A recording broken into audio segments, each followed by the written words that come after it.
Meanwhile, in the outside, during certain weeks, the air would fold. The light comprising certain sections of certain rooms would burst or bubble. Strings of night might gleam of glass. The dirt would swim with foam.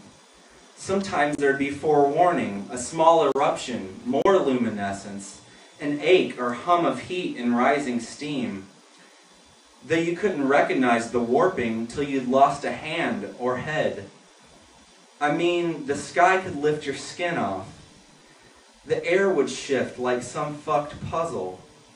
Whole bird flocks might be witnessed flying, say, into the ridge over the field of refuse, stacked sky high behind my house. And then those birds would disappear, or become fire, or melt away to sludge. I'd been in the front yard digging for what I'd lost once, when I saw a yawning eat a bus of healthy children. I'd seen on TV as the 50-yard line became a blister, and all those padded men smeared to zero. How quick the broadcast went to blackness, and then the blackness went to fuzz, and then the fuzz went to an ad for breakfast sausage, which I must say looked quite delicious. I saw across the sun a slightly trembling meniscus, just above us, above our home and smothered city, where, like my mother, I grew into a woman in this home. At first, our local leaders tried to zone around the madness, to block off damaged sex with panes of glass. But the error swung so often, the glass just magnified the problem. The shatter echoed in the ground. There were other kinds of trouble. Somewhere the rifts let others in. Bodies burped from out of nowhere. Men's with names no one had heard. They looked like most other people, except kind. They knew of nowhere else to go. They'd climb trees until the limbs snapped, or lay on hot concrete in hope of numb, or spin continuously in circles, or work their whole arms down their throats. The air gone, the gutter lard another color.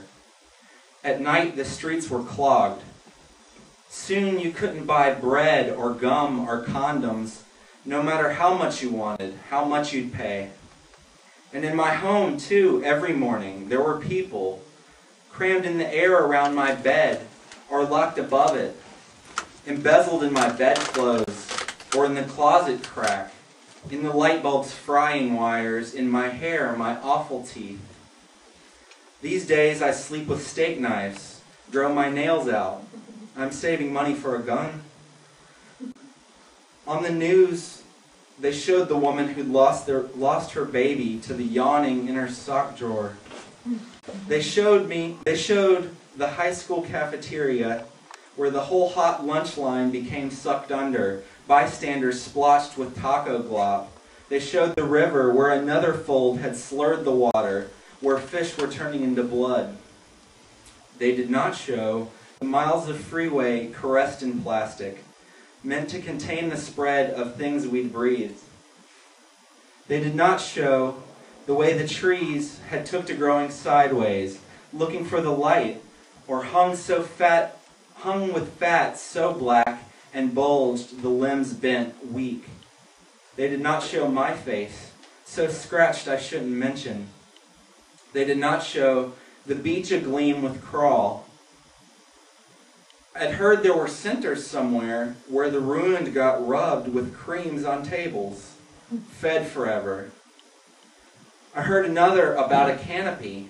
They were building somewhere, somewhat, a reflective roof over us all. Some said inside the third stall on the right in a men's room off a certain exit of I-285, the light could make you young. I heard these things and wrote them down. I spread these rumors through the house, in my hemlines, on my forehead, along the margins of my books, across the bedroom ceiling, that I might look up and in certain moments imagine something somewhere, that I might hope or muse or glean, might even grin a little, might remember, though my handwriting is shit. Thank you.